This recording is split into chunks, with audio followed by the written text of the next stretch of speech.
things that Michael and I have talked about over the years. Does mediation just attract good people? Or does mediation make a person better as a human being? You know, what came first, the chicken or the egg? It doesn't even matter. I suspect that when you do practice in a way where you are an instrument, you know that, and what you bring into the room is you and your presence, and all and everything about you. People come, I'm totally convinced, I have a large firm of mediators. They go to the mediator. And our mediators are only and always transformative and relational. And they're in very different stripes and colors. Same thing along with drugs. People come to the mediator. You know, I could replace somebody and say, well, no, they want a particular mediator. They want you. They want me. So there's a whole lot of chemistry that's happening in the room. And it's actually those experiences over the years that breathe life into that book that you have, that little book on being relational. Everything has come out of the mediation practice in real life. When high dice being rolled, we have been incredibly blessed to work on the Hopi Indian Reservation, where signs were still up that said no whites allowed. And it was a federal judge. It was full-blood Hopi. I was keynoting at a conference out west, and she came up immediately and said, "May I speak to you?" And I don't remember exactly, but within a very short period of time, I was traveling with her to the reservation. And I continued to work on that reservation for 5 years, making as many as 8 trips a year. We have worked for 3 years in Athens on issues of immigration with a third, actually a fourth political party called Golden Dawn. You may have read about them in the papers. They're a fascist group with incredible amounts of violence to citizens, being thrown out of their homes, police being harassed, lots of frenzy, all from this framework. We have had the incredible privilege of working in the environment, matters around water rights and land rights. And Maryland is a state in Chesapeake Bay that's the most regulated body of water in the world. That has been an incredible privilege, and not only around water rights, but watermen and historic preservationists and developers and citizens and a lot of everybody who's impacted by regulations. Mediating matters. Matters of development in the inner harbor of Baltimore. If you come to Baltimore, which I hope everyone has at some point, please come visit our wonderful city. It was struck by some tragedy, but we will rebound. We have other problems that we will be working on. My mediators were down with the Safe Streets folks because we have trained in Safe Streets. If you follow the news, the guys who have all been in prison and are out and have formed a group called Safe Streets, who are down in the city, many would call it the inner city, called Center City. They were immediately there after the riots. They'd all been trained in our trainings of all mediation. They're all relational, all around conflict transformation. Were they mediating? As professional mediators? No. But were they mediating? Oh, you bet. Little M, everywhere. Domestic disputes from multi-millionaires with all kinds of trusts and properties set up to people who really were not able to scratch together, didn't even have credit cards, did not have bank accounts, but they came in to our process because they had heard that they could have a dialogue and make their own decisions. Almost as complex as other matters, not as long, because there are fewer things to go through, but equally complex. Domestic violence, we've been the only firm in the state. mediate those matters because, of course, everyone in the room knows you can't and ought not, the standards of practice and ethics, mediate violence. Violence is non-mediatable. But there are all the matters around violence, around money, around children, on consent orders, that the law just can't get their arms around. And perhaps nor ought they, because our system is not set up in that regard. We have mediated for every possible, I think, kind of employment matter, from really sophisticated contracts and non-competes and subrogation and crossover and not cross claims, but subrogations to this and with all kinds of contracts on who owns and then who's working and commissions, and to just basic vanilla employment at will. Sexual harassment, any kind of harassment, Title VII, labor, management, and just two people who are working together who no longer get along and whose cubicles are right here, and they're both really valued, like at Johns Hopkins where we do a lot of work. You get the lay of the land. My world is like your world. We happen to have had experiences as mediators, but it runs the gamut of people. And I hope, I know there's no guarantee, that every one of those interactions and those mediations had some glimmer where people were left better off because the process that had been given to them, where they could make their own decisions. So it's through that experience that we take a look now, this afternoon, our time together, which has been so rich, at what I like to call relational moments. We can think of them in our mediation practice. Michael and I, wrote that article many, many years ago, and what I now would call relational moments.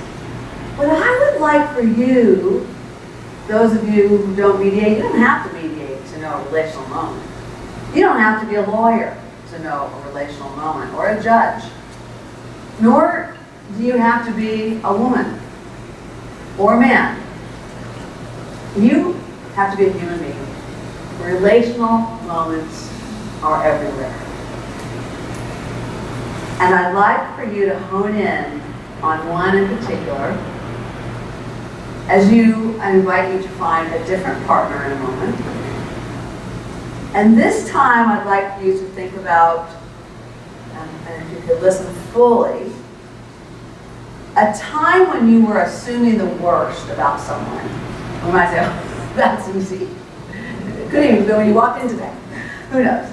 And something changed to make that more positive. You with me?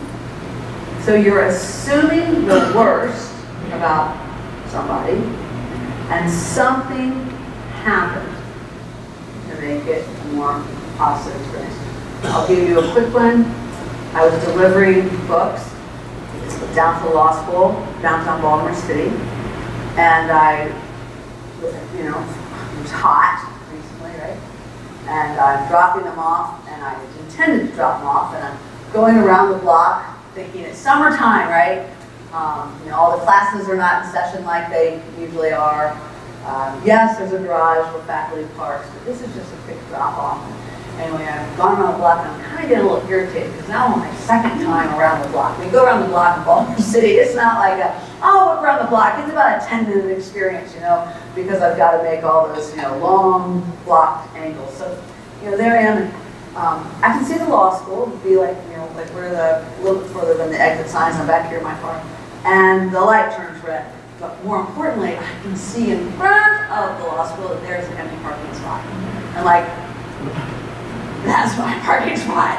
I own that parking spot, and I'm just waiting, and the light changing. And then it's like, the light's not changing, and I can actually sort of feel myself like, come on, don't you take my parking spot, as the traffic was going this way, right? I'm at the red, and they've got the green. I'm like, do not take my, and some car slows down, do not take my parking spot. I'm thinking to myself, bubble, bubble. Continue to go, lights not turning, come on light, why is Baltimore City so slow on their lights? Blaming, and then this little car goes right through and sort of kind of glides into my parking spot. I'm like, I can't believe it. Because I have a very little car, and that was a very little car. And it's like, only a little car can fit in that parking spot. So the light changes. I'm a little agitated. I have not said anything. It's all in my head, probably a little bit in my hands. I've got this big, heavy box of books. I'm like, just go to the parking garage. I look over, and I almost wanted to go like, you took my parking spot. Can't you see I've been around the block? You're like, what happens? The door opens, and as my light starts to turn green, I can see this little pane. And then this little foot getting out. And it was like, I was just like flooded. It was this new information where I've been so assuming like someone was going to take something from me that, I had to have or I'd be miserable or something. And in just the blink of an eye, it's like, everything was okay. I was actually restored to myself. And I continued to drive, and I sort of looked back at this little tiny lady. And I thought, oh my gosh, I don't know how old she is, and I got lost in that. And isn't that awesome that she's braving, coming downtown? Gosh, I hope I'm like her, when I get to be older. I mean, isn't that crazy? My enemy, just, a minute and a half prior. So you get the idea? What is something or somebody you were assuming the worst on, and something happened to make it more positive? Anything. It might have been this morning, like I said, or yesterday or last week. So find a different partner. This is a 2-person exercise. And we'll look, and if you don't have a partner yet, just raise your hand while you're looking around, because someone's looking for you. Let me see the hands that are going to go up. Raise your hand. Yeah, okay. Raise your hands. Get some eye contact. Everybody's sitting in the chair. All right. So welcome back. Welcome back, all you communicators and negotiators. This was for you. So it wasn't hard to think about some time when you were either assuming the worst or something just wasn't going well, right? Then something positive happened. So let's answer these questions together. What was it that happened that made it more positive, and what brought it about? Let's hear some of these experiences. What was it that happened that was positive? Yes. Please. Please. So in the Mexican restaurant with your daughter? And she thought she would play music with the jukebox. Daughter thought she could play it, touch the button. And a rather large, burly Vietnam vet / biker gentleman comes in. Large, burly biker, looks like Vietnam vet type. White beard. 6'6", white beard. He goes up and starts to play something, and she looks at him and she says, "Hey, Santa, my music box." So he goes up to try to play something, and daughter says, "Hey, Santa, my music box." So I kind of look at him. I kind of give him the, I'm probably going to get my butt kicked here, but it's my daughter. If we're going to go, let's go. I know the alley's out there. And he looked at me, he looked at her, and he just went, ho, ho, ho.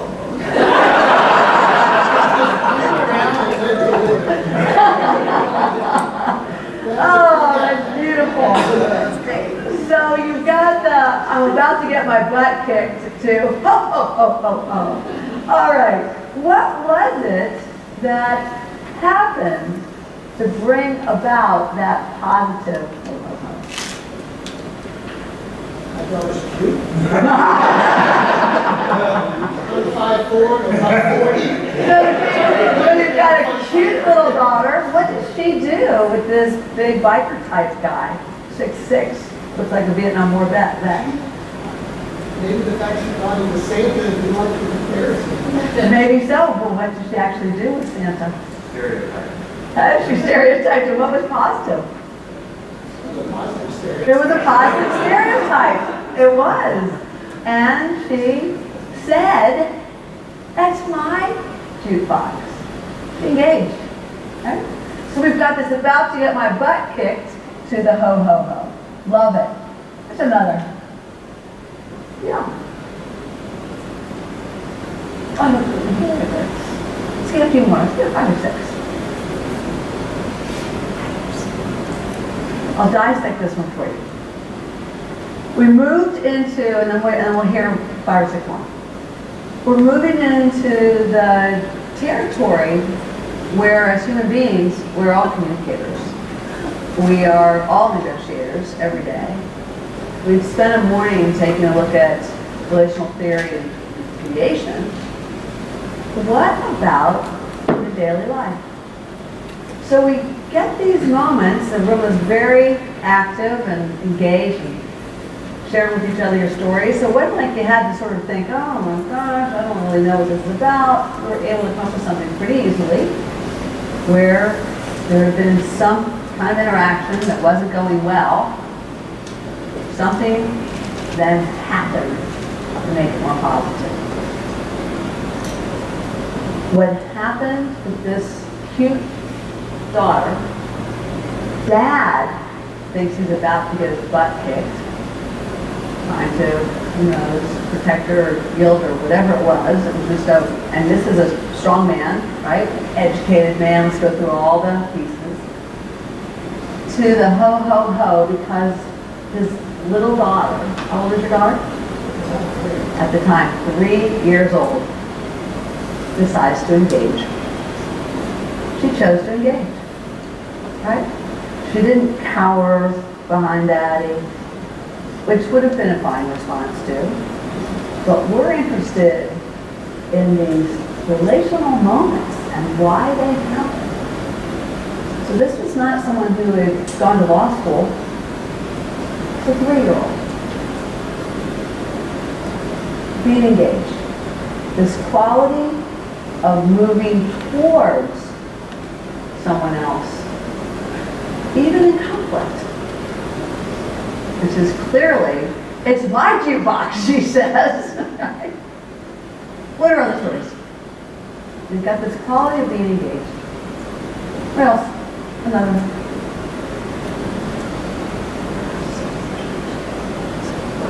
You want your partner to tell him. What's either of yours? I was the writing guy that sort of had to tell what we were looking at. And case after case, it was very slow to get things going. It grumbled when more to go, and it was gotten to the point. Attorney to attorney, can you all hear your colleague? Everything was slow. Everything was slow. He grumbled on everything. You never got what you needed. And finally, after so things, I finally did the right thing and decided to ask him, what the hell's the problem here? Is it you? Et cetera, et cetera. And I began to find out that he was spending a substantial portion of practice that time on pro bono case, helping some poor unfortunate and helping him up. He had a small practice. And that was why I did things. It didn't change still getting stuff like that. It changed my attitude about it. It changed your attitude about it. So what is the matter here?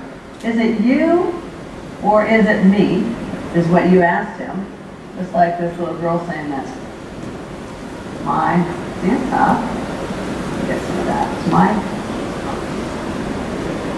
What the hell is the matter here? Is it you or it's me? While it didn't necessarily change the outcome, but you're getting things more timely, it changed your attitude about him. And what was that move from what to what? Well, I was resentful of everything, and it became everything was an aggravation, no matter how small things I was really paying attention to when they were an aggravation. At this point, I was more forgiving about it. More forgiving. We were both cooperative. Yeah, it's amazing. So instead, and more cooperative, that similar to Joe's daughter, you engaged. Right? It's in conflict. That's driving you crazy. And you asked the question. And the kind of question that you asked was, What's the problem? what's the problem? And that From my standpoint. what's the problem on your end? Why It's aren't you- very lovely. It's a very relational question. It's an open question to start with. And it has an aspect of humility. Is the problem you or is it me? It takes strength to put that in there, doesn't it? Right? You go, someone's aggravating the heck out of you, and you go to ask them, like, what's the problem? That's a different question than, what's the problem? Is it you or is it me? Gives them an opening. And indeed, he took the opening. And he told you all about how upside down things were for him in his office, etc., which caused you to become more forgiving and more open, and the two of you to become more cooperative. Thank you. Let's just do another.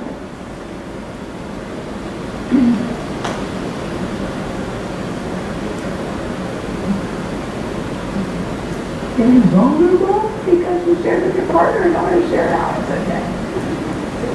Amy, you didn't like yours. They're all good. So what was it that was not going well? Well, I had kids that are really You really did or did not engage? You did not engage. I'm not engaging in person. Okay. But I think concept is really on my side. So can everyone hear this? All right. Halfway through the litigation, that she had lost her son. It was and it just changed my perspective. So how was it that you learned about what was happening in her family when she was a thorn in your side and you're not a person who engages?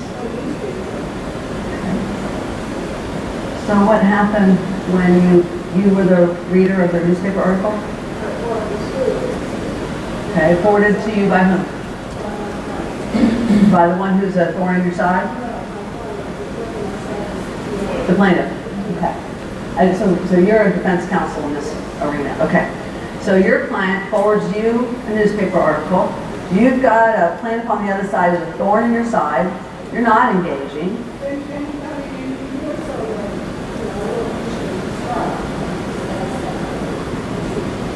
Okay, so it wasn't like it's just a plaintiff thorn in my side. It's a serious thorn in your side. That's not how you normally would describe it. All right. So what happened with the newspaper article that was sent to you? It humanized her because the newspaper article was about her. Oh, okay. So your client sends you the newspaper article that had in it something about an obituary around her son passing. And so for you, that humanized her in your eyes. Okay, so it's kind of a similar experience as your colleague. So it is a newspaper article, new information. You read it, and you get to a place that is more humanized. What happened after that between you and her? Right. You broke that out, it's even worse. But why was it important for you in that moment that you moved from experiencing her as a thorn in your side to humanizing her? What was important for you about that? It was important to me that she was a mother. And she was a mother. To the way I saw it. So it's amazing how we can see someone one way and they become more humanized, just more complete. Right? Sometimes we might even have something in common with that more completeness. Sometimes we don't. But they become more complete in our eyes. Very nice. So what happened here, and what I want to show you, this is why it's really fun to do these, actually.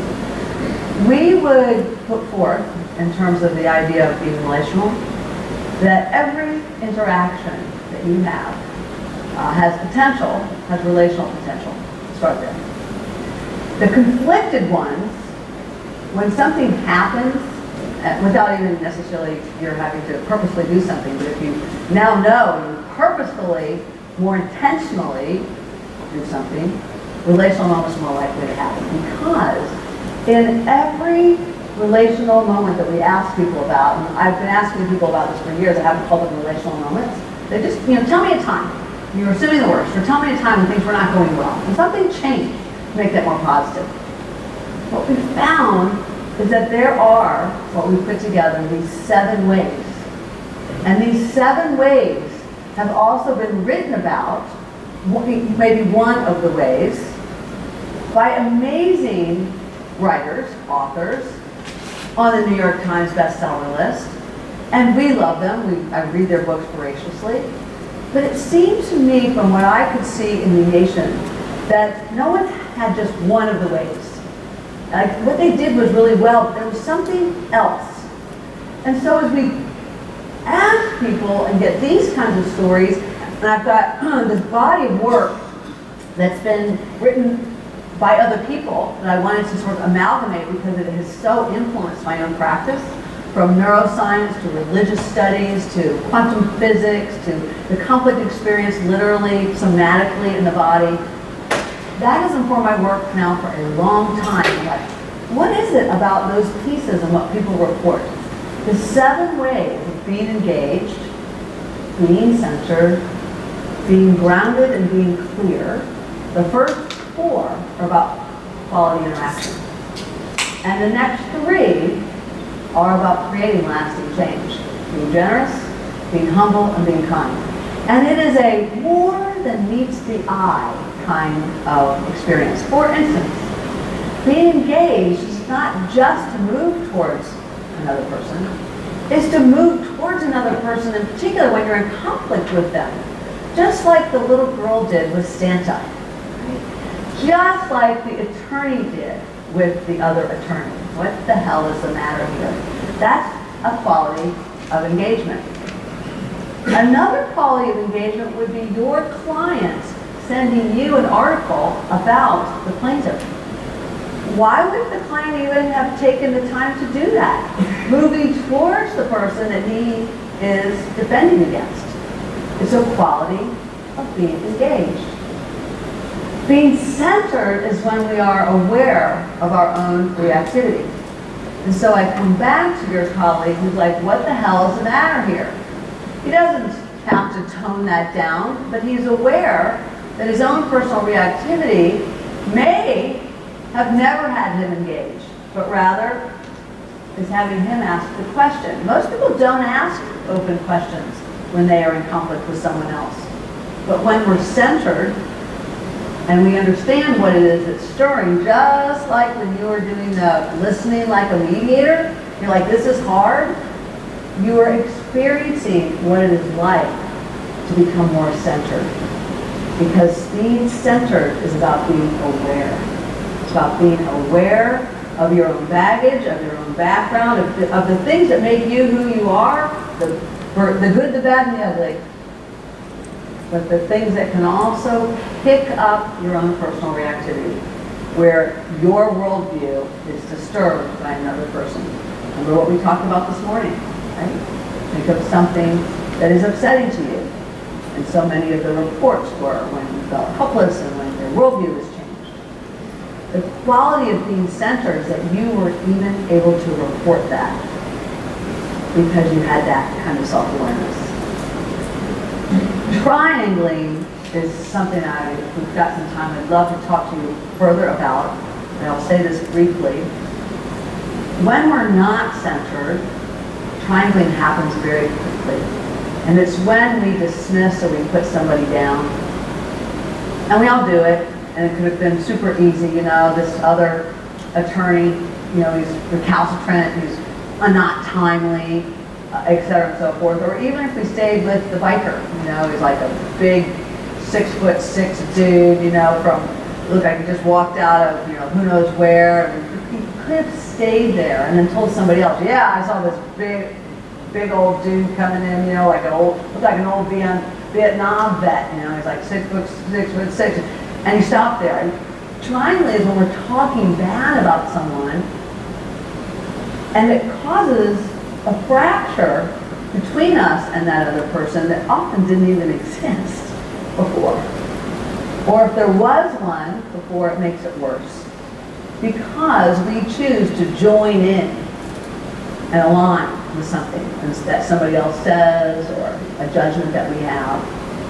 Another way when we are not centered and we triangle is when we dismiss somebody. I mean, we can even dismiss someone when someone's telling us like one of their stories of woe or something, sadness, and we just kind of don't have time for that. That's triangling. We're not centered at that moment. Or we dismiss them because, my story is a little more important than your story. So like we kind of one-up each other. We want to trump it a little bit. That's not being centered. Or we dismiss by saying, don't worry about it. You got vacation coming up. Or why don't you, hey, it's Friday, we can all go out and have a drink. Or why don't you just go home and sleep on it, or take a sleeping pill. We dismiss quite easily. And that's an aspect of not being centered. And happens all the time. Being grounded is a quality of the way we think, which is maybe and maybe not. And I just love, even in these three little stories, I mean, it would be so lovely if your then 3-year-old daughter, now who knows what age, if we were to say, what were you thinking? And I'll postulate and say, she may have been saying, well, he comes in, I've been trying to make the jukebox, I want to get my song, right? So it's a self-absorbed moment. But she's full of the, hey Santa, it's my jukebox. Maybe he's not going to take it away from me, even though I'm 3 and he's 6'6". That was a quality of being grounded. Maybe, and maybe not. See that? It's powerful. You entered the discussion saying, what the hell's the matter here? I mean, is it you or is it me? It's maybe it's you, maybe not. Maybe it's me, maybe not. The quality of maybe, maybe not is so powerful for us in our lives, because there are so many things that people tell us and we tell other people. We just don't have much room for thinking any differently. And this is just a shorthand version for all of the other ways that are in each of the chapters. Being clear is around truth. And Michael opens up this morning on vocational truthfulness. Well, being clear as it relates to the 7 ways is really about disclosure. So for instance, the other fellow whom you were attorney interacting with, and you said, what the hell is the matter here? He actually had a moment of being engaged with you, being centered, and being clear, because he told you, it sounds when you relate the story, not in a way of excuses, but you asked, he's like, everything's sort of upside down in my office. He's disclosing something about himself personally that's weak, right? I mean, when we become more vulnerable with someone else, it's another quality of how it is that we are generous. We're generous enough with ourselves that we can be vulnerable with others. It also has a quality of disclosure because we're choosing to be able to offer and give something of ourselves that we may not have otherwise. Disclosure is incredibly important in our interactions because sometimes people disclose what they don't need to. Their boundaries are off.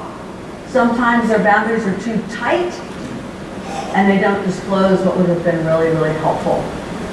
And what we have found, and as a negotiations professor, what especially the lawyering profession does, is it puffs and it becomes quite deceitful in its negotiations. You never really know what a bottom line is. What the heck is a bottom line? You never really know what is truly disclosed to you or not. It's this whole idea of why, totally understandable by the way, counsel believes that they've got to have a lot of discovery before they would ever get to a mediation. It's premised on the belief that something is being kept from you. Being relational, when it comes to being clear, one of the 7 ways, 4th way, is about choosing what it is that you should disclose. If someone says to you, well, we don't know if that would really work. Is there a reason? I'm about to spend $1,000 on something that you're telling me will be good for my office. And I say, I mean, do I have any reason to believe this wouldn't work in my office? And the salesperson knows that it is not for a small office. It's for like a big law firm. We do not have 100 people. That's an opportunity for that salesperson to get and be clear with me. Or not. I might be the one who holds the information. Someone asks me, it could even be something like, Louise, how's everybody doing in your family? People ask me, like, how are the kids doing with all the situation caused? I have an opportunity to disclose. I also have an opportunity to stay centered and not totally have you enter my world of chaos at times. So I can say, the kids are really doing great. They're amazing. They've all come back to Baltimore to be together. I worry a little bit about, our youngest son, because he was basically left for like a year, taken care of just by my friends. But I think we're managing. I chose to be clear with the boundary, but also to be generous with what I was giving away that I knew would be of value to them because they care about me and they really want to know. But I stayed centered, aware of my own reactivity. Because when someone asked me that question, I actually get flooded with like, oh my gosh, do you have 3 hours we can cry together? But I'll stay centered. Not because I'm a widget and I don't have a lot of emotions, but because in that interaction, I'm choosing around being clear what is appropriate disclosure and what isn't. Listening on that? The quality of being generous, which is what I just mentioned, is how it is that you choose to use your power. This is not just how much money do you put in the collection basket at church, and how much do you give to the United Way, or how much involvement do you decide to have in your local charity. Those are certainly ways of being generous. But we're speaking about your use of power in the first instance when you read the chapter. I hope you do. What is it that you do that gives away something that you know is valuable to someone else? It doesn't have to be about money. It might not cost you anything but your pride. How is it that we use our power in that way in what we call the first instance where you're not expecting to get something back in return? No one made you. You didn't sign a contract. It wasn't even tithing where you're trying to do 10% of your income or whatever it is. You're just generous with someone else. It could even be just seeing them fully, entering into their experience, even though it is completely different from your own. It's a quality of being relational that we call being generous. Being humble, again, look harder, we would say. Remember the Lion King, those of you who had small children and all these years of Disney? You remember what Rafiki would say to Simba? Simba! The medicine man would say to the lion cub, look harder.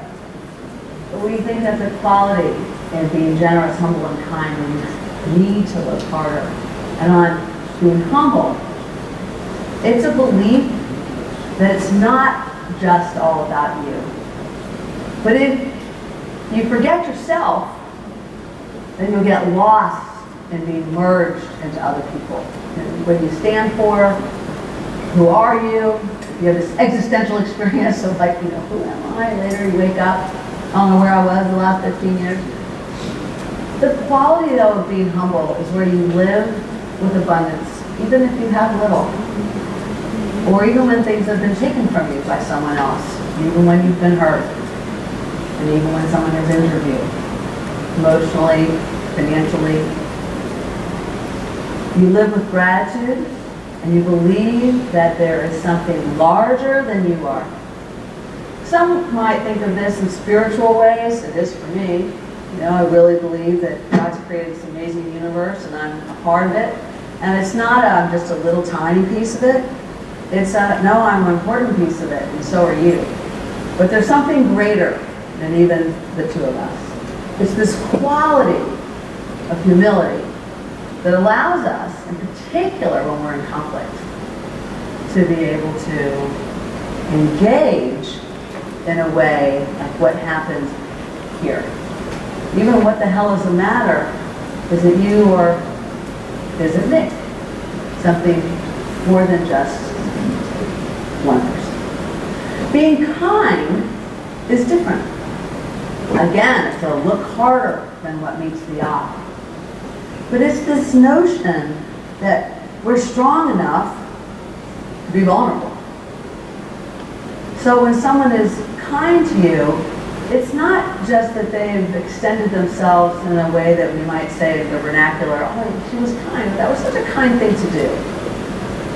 We're speaking about something that is a real caring ethic, like the potential that the medical profession has to rise to. The potential that the legal profession has to rise to. A caring ethic.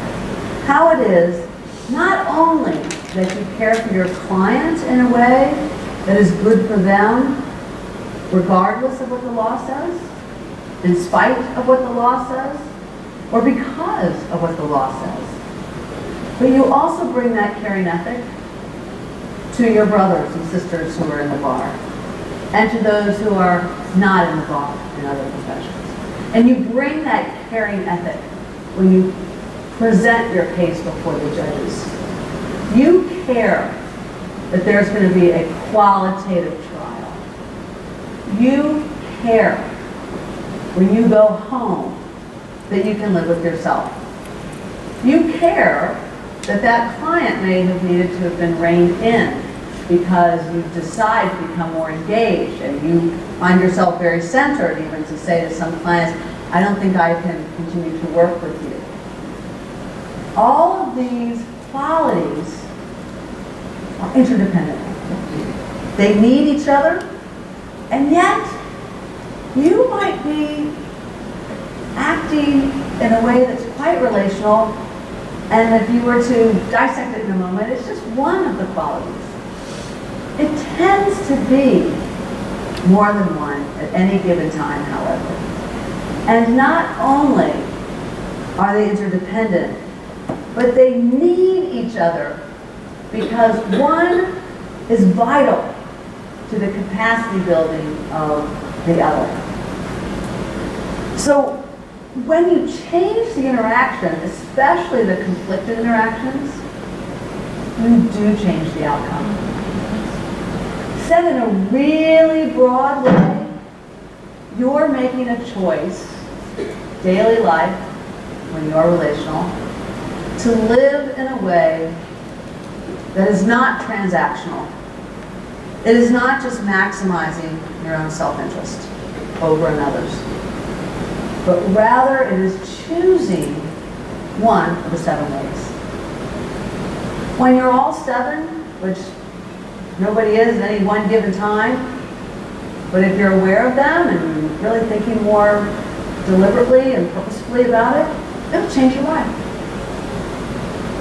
We wrote the book, Bill and I, before Archer was injured, by the way. You know, we can talk about Arch because it's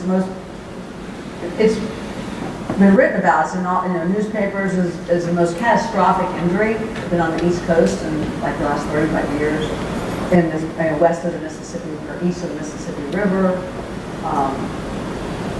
Being relational is what has allowed us to navigate the medical system. What's allowed us to navigate the naysayers. What allowed us to navigate our own doubt and self-doubt. Has allowed us to navigate each other with the help, as I mentioned to you, of calling in a mediator. Has allowed us to navigate our marriage. Has allowed us to navigate our parenting. And that's just one example. You have your examples, and they're more important to you than my example.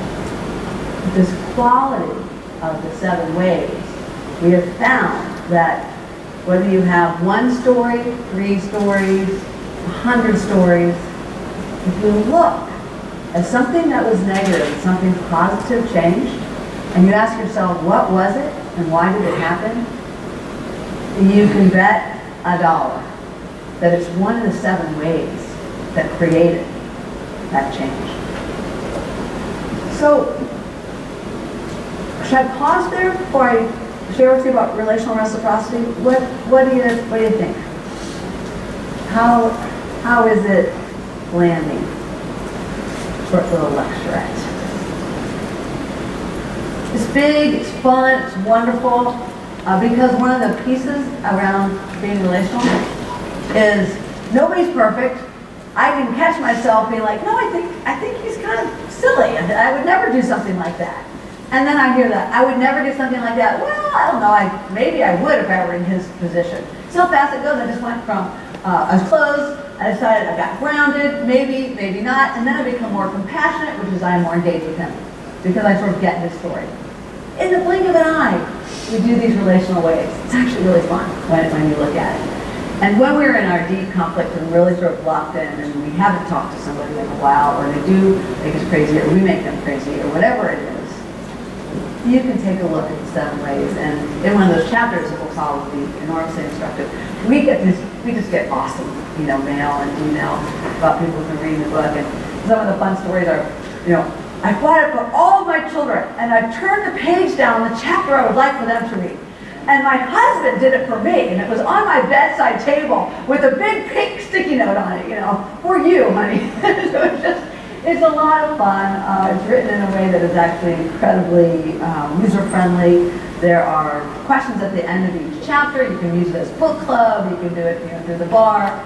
But relational reciprocity is a theory that we have posited and we have not seen it anywhere before, and we thought that it was something that had been missing from the field and needed to be highlighted. And it is this. Since the beginning of time, you think of the terms like tit for tat, right? Someone kind of slights you, and you think about, you might kind of slide them back. Someone really wasn't so upfront with you, next time you think, I don't really have to be so upfront with them. Somebody sort of dismissed you, could have even been in the grocery store, and you're like, I don't, if I see her again, So, you with me? That's the nature of the energy of conflict. Well, the same nature is relational reciprocity. The more relational, the more generous, the more engaged, the more centered, the more kind, the more clear, the more humble you are with others, the more likely they will be that. Isn't that awesome? It's been checked out in quantum physics. I've been talking to people about this for a long time. So we just simply call it relational reciprocity. Because of course, the less relational you are with people, the less relational they will be with you. Everyone has these choices every day. All of us. And these opportunities oftentimes are disguised, as conflict, or things that are not going well.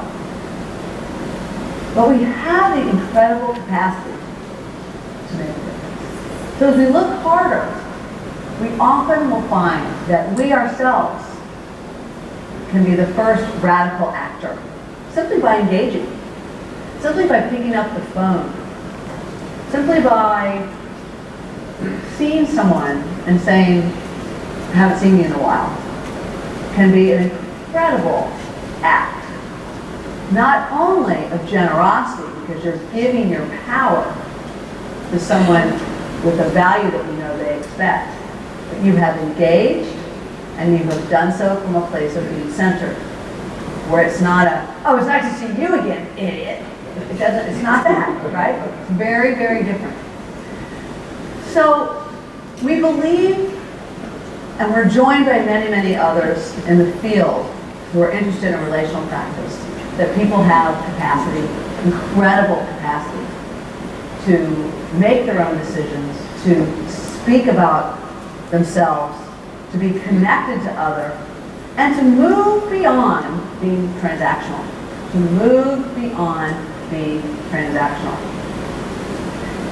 And when that relational potential is blocked, which it can also be by advocates, if you have incredible power in this room, whether you're a legal advocate or whether you are a friend advocate, your choice on the type of advocacy that you will give to people and offer to people has a great deal to do with well-being.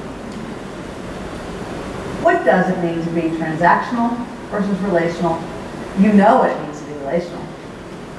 The transactional things, well, it would be like maximizing my self-interest over yours if I pulled into the parking lot late at night last night and I was just tired and in a hurry and I took up 2 parking spaces. That's a pretty transactional thing to do because I've been more important than the other people who are coming to the hotel. Being transactional would be like, you know, my pet peeve, on littering. You know, what do I have to worry about? It's just one little piece of paper. Somebody else will come pick it up, right? Or it's just one little piece of paper and, you know, in this big city, who cares? It's the antithesis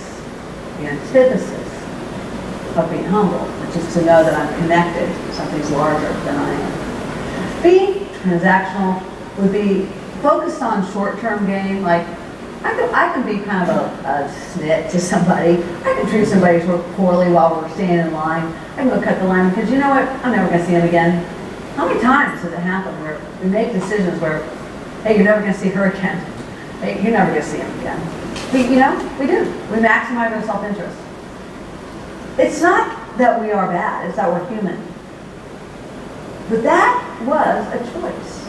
And the choice is what we call a transactional choice, maximizing self-interest over others, versus a relational choice that is both self and other. And all day in conflict, you have been seeing in your own stories, it's a self and other experience. So why not put into practice and see how it really works in a methodology for every day? Built actually on the shoulders of other giants. You know, Byron Katie, you know, is it so? Covey, looking at the 7 habits, looking at the tipping point. You know, so many of the books that you have read, that I have read. What about when we compete at all costs? What if you're exchanging money at the store and you know they didn't get it right and they're off? And it might be $1, it might be $100. Do you say something? Being relational, you would. Because you're not going to maximize your self-interest on their mistake over them. You might say, we're at Walmart. What's Walmart care? They're huge, they'll just absorb it. That would not be a relational way of thinking. It's okay, you can think that way, and then you can pause it. Well, wait a second. Walmart is also a corporation, and Walmart still has to make money, and they still have to make payroll for all their thousands of employees. So I'll tell them I think that they made a mistake. Living relationally is something that's good for the planet. It's good for each other. It is not being soft. It is not being a rug. It is being a strong advocate. In a way, however, that has me and you in my advocacy. I'll give you many, many stories, but I'll just alight on a composite. In the medical profession, I was so against, as in felt like I was pitted against so many different, Archer right now has 24 different expert doctors to, keep them going. And in the hospital setting, I had many saying, he'll never make it, and he'll never breathe. He'll breathe on his own. I was a fierce advocate. But I would also say, I'm going to advocate because I know that he can breathe on his own. I have all these people who are praying, do not give up on my son. If you do give up, you should probably not be working with us because I'm looking for believers on this team. Now you might say, that doesn't look very relational to me. And I might say, in a nutshell, snapshot version, that doesn't look or sound very relational to me either. But the relational piece was, if you don't believe, I can live with that. But I need for you to tell me if you do or if you don't. I was asking them to be clear. Because for me and for our family, we need people who are willing to believe against all odds that this can happen. And I know that there are not that many people who are willing to do that. And I know it is costly. It's costly potentially even to reputation. And I want you to know that if you're not that person, we can find, or I'll continue to search, but we'll still be fine. And you'll still be okay, and I'll still say hello to you, but I need you to be a believer. And I had people drop out of our Christianity. I had other people step up. And I had people whom I didn't even know. And one came from one of the persons who stepped aside, who got and found somebody who was what I would call a believer. That was being relational. It was maybe and maybe not. It was acknowledging others' role and position and what they had at stake and my own. I was not going to give up. And I tempered. I had pieces of new information that came to me. But being relational is not this soft, always have a good hand for everyone, that's it. No way. It's when it is most challenging to us that we can step up for something that is good for ourselves and for others. And for something larger than the two of us. Make sense? So it's a radical choice that we make, or we don't make, and that's okay too, to live relationally. And so I really like to pause it and think about, what if every interaction was an opportunity to be relational? Probably impossible, but then again, I don't know, maybe not, but it sure is a great life goal. At least it's one that I love.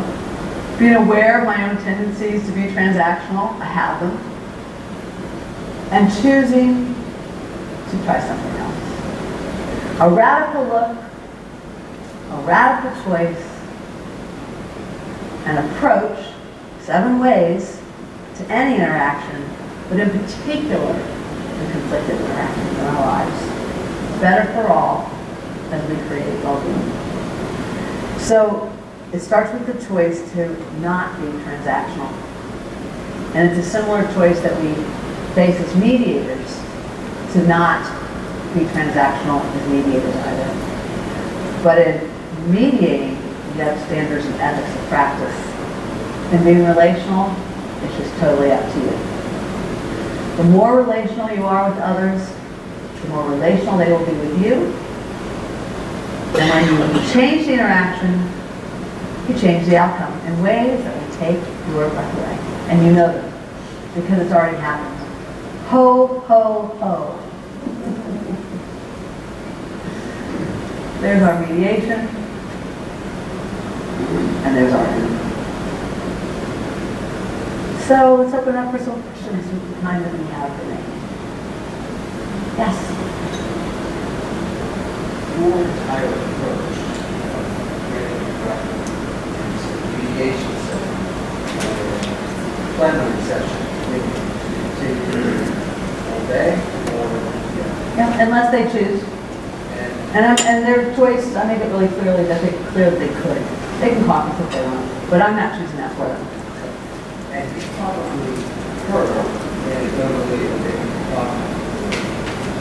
here that a lot of mediators, for instance, in West Virginia, are dispensing with the opening plenary session, except maybe reshaping of the answer.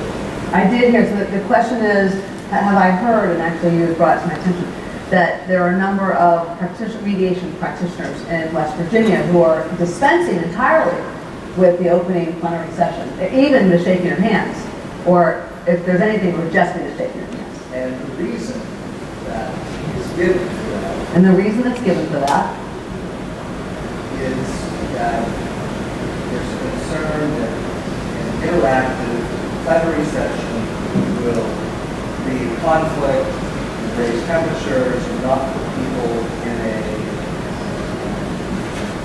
frame of mind that they want to work something out.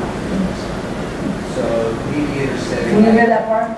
Mediators have said, and I've done that in the past, then I spent hours trying to do that again.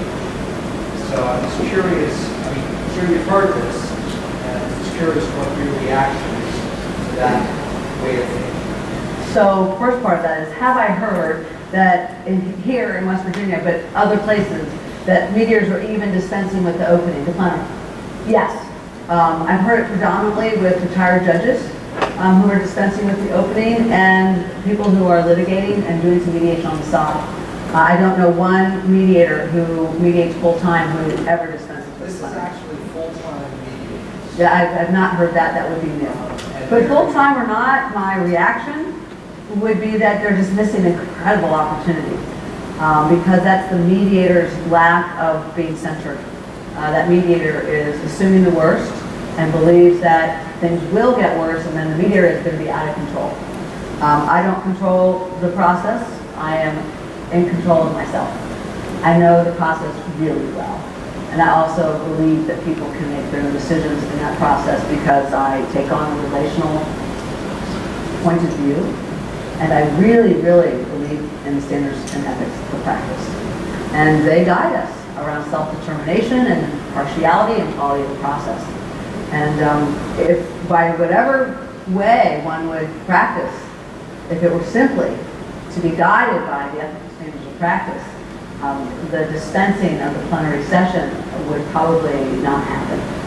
Because unless the parties were given a choice, would you like to be able to have everyone meet? I explain the process, you'll get to know me a little bit, you'll be able to hear from each other a little bit, or would you rather not do that? And if they can make an informed decision about that because you have educated them about these process choice points and they decide, then we're going to follow the participants, and I would dispense with it. But if they don't know, and if it's the mediator making that decision, I would never do that. I don't think it's a quality process at all. Can I follow up with? Assuming it's a personal injury, it's death-based in the union, Okay, wrongful death or personal injury. and there's an offer there. Okay, a dollar offer, monetary offer. The money amount is offered to the other side. Okay. That usually, in the stereo, So you're speaking about from an insurance company or from a private pay? either way. Okay, either way, offer of money. There's usually a discussion with the one receiving it, and vice versa. Sure. So do these discussions, in your way of view, they occur in the plenary session, everyone is talking about them, or are there breakouts in private rooms? Who knows? Could be either way. Because again, when I open, I give people the choice of being able to meet in any kind of configuration they want, and at any time in the mediation. And it is almost always attorneys' preferences to be able to caucus. I mean, that's just cultural. And the way I like to think of it, because of working with counsel, is that it is cultural. It'd be like, when I would work with Germans, they have cultural ways that they do things that are very different than the way we do things. So I always just follow and follow through. The following through would be to then bring them back, right? So they can have that kind of interaction and negotiate with each other. But sure, a lot of people like to be able to kick the tires just where it's more private and safe for them to do so. Is that helpful? So thoughts about our day and as we wind down, maybe some highlights. What do you leave with? What's a gold nugget, or might be a next step that you leave with after today? We were opened by wonderful, honorable Michael Alloy. We have taken a look at the anatomy of the process. We've taken a look at how it is that before we manage the issues, we co-create expectations, how we manage the humans, and we finish with how we lean in and stay in the saddle, being relational. Highlights. What do you take with you? I thought it was interesting, your presentation in terms of interaction with people. I mean, one reason, quite frankly, I'm used to separating this, it becomes more like a business transaction. There's no personalities involved. We separate them, we go back and forth with meetings. And this is a different perspective on it. I can see why you favor the open, you get interaction going. I have found in the ones where it's just like the business deal, if you will. This goes, some of our work too is on the front end of large contracts where people are looking for, partnering agreements. They're not sure if they're going to partner or not. One of the big issues is disclosure. right? What a great place for a mediator to be. And one of the big pieces is you're looking eyeball to eyeball with the executive or the head of or owner of the company that you're thinking about partnering with. It's just a business deal, but that's incredibly valuable to people. So we not only favor it, we offer it, and people could say we don't want that. They wouldn't come to our practice. They come. It's a robust practice. I love that company. Yeah. Yes. What percentage of the attorneys who you mediate for want to actually get together as a group or come to your mediation and say, we're just going to start separate? Or what percentage get together and stay together versus those who never come together in your practice? What percentage of attorneys Yes. come together and stay together the whole time? Or most of the time, or even want to get together in the first place? Oh, those are three very different questions. I know. Okay. It's a little bit muddled. All right, that's okay. You're just throwing lots out there. So the first one, what percentage, I'm not really sure I'd say exactly percentages, but I will share with you that most attorneys are going to expect a caucus. They're not going to want to be in joint session the whole time. When I open them, also most attorneys give a whole lot of deference to their mediator, more than they ought to. They look at me as as if I'm a retired judge, or I have all kinds of, or I am a judge, I should say. I am certainly not a judge. I don't think it would be good mediation if any of you were acting like a judge. Not because it'd be poor mediation, but if I were sitting on the bench, I would say, we don't want mediators to be doing what we do. Judges need to do what they do, not mediators do that. It's highly likely that attorneys will want to caucus. They usually will always stay in full session too, because that's how I open. And I ask them, you all want to be able to meet privately or separately at any time, anytime, any configuration, you're welcome to do so. I'll bring you back together so that you can then talk to each other about what you're thinking about, or the deals or no deals or whatever it is, making non-agreement okay. Now, the other question that was in there, I hope that answered two. The third is, how many lawyers will, speaking of lawyers still, will come together in plenary, or what you all call plenary, joint session, and stay in joint session? I will share with you that in the most complex matters that I've had, the sort of mini mediations that are happening, like just with the firm, one firm here and one firm there, or one firm over here, and then I bring everybody together. Well, we stay together. We stay together for a whole day, sometimes two. Everybody together, right? Because there's also been a lot of pre-work ahead of time. But it's amazing. They do a beautiful job. We'll take breaks. They go to lunch, and it's not exactly a casual lunch. They're very working lunches, as much as I say take a break. They're in the bathroom together. They're outside on the street together. So there's sort of a natural order of how people want to be able to talk, but they'll come back in. They don't have to, because self-determination people get to decide. But that's sort of what it looks like. Yeah, great questions. Gold nugget highlight. You're right up. It's coming up at 4:30. So much away that we close. Oh, that's nice, Bert. Yeah, whether we agree or not. I hope I have. I really enjoy being with others, too, when they're thoughtful. We don't always have to agree, but gosh, isn't that how we influence each other? Oh, so not to be too dissective, but that would be a relational thing. So Bert and I might not see it the same way. We also might see some things the same way. But we remain open to being able to influence each other, and also open to still learning, right, in some way. There's something greater than we are. We can still engage. I can stay centered and not have to totally get defensive on something, right? I can also act with some humility that there are things Bert knows about his practice. I don't have practice like that I can learn, and I can learn from you and anecdotes. And so, yeah, great comment. Thank you. Closing comment? Right? That was the one? Two quick questions. Okay. How often do you ask? Oh, I just love it. I ask for it. I'll ask for a comment every time. You've always got a question. Now you got two.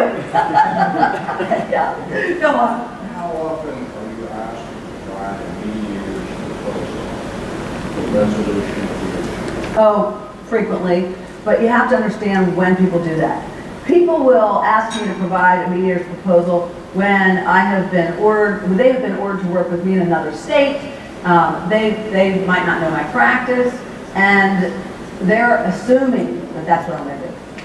But by and large, people who come to us, they already know. They know that I'm not going to do that. So if they ask, I'll say, if that's something that's important for you, getting a proposal, like a settlement proposal, I'll help you find somebody who can do that for you. But I don't do that. No, why would I? I'd be totally tearing the process down, believing that they have the ability to do that. Do I write things up all the time for them? You bet. Do I hear things that they don't hear in terms of settlement terms? I write term sheets like crazy. I do that all the time. But it's not coming from me. It's because I'm just good as you are, being able to hear the possibilities and what people say when they're interacting with each other. Interaction is full of options and ideas and opportunities. So I capture them. And I write them up. If it's a business deal, it can become their term sheet. And then they'll scratch off and someone will look and say, well, that's a good idea. Where'd that come from? I said, it came from you all. They just don't hear it all because of so many things that are happening. I do that all the time. But I've never recommended terms. Okay, second question. How often are you asked to give your best opinion as to the outcome of litigation? More in the older days than now. Although when it comes up now, it's usually because, counsel and I are friendly with each other. We've really been working, let's say like, or even sometimes something like this, Mrs. Samsdorf, Louise, I know that you told us that you want to do this. Or, Louise, we're coming back from lunch and, hey, listen, I know this is not what you usually do, but you got to see, like, we're making incredible progress. We're not too far. If you could just, whatever, right? Or, Louise, things are going really, really well, and I know, and you're just doing all these things, blah, blah. It would just be helpful if maybe, in all your wisdom, your experience, if you could just sort of put something forward, and just might be helpful though. It looks like that now. But in the old days, it was, they were just asking me flat out. I resist all those things. And I come back to, I am not going to do that. I say to each of the people with whom I'm working, why would I do that when I believe that all of the capacity lies right there? I'll help you get clear about it though. Why would you want me to do that when you're making so much progress with my believing in the two of you being able to do that? I wouldn't mess that up. No way, Jose. Why would you want me to do that when you know all the things that just happened in here? And that's because of what you did. And that's because of what she did. I just gave you a good process for it. You can just continue doing that. Bring it on home. That's how I respond.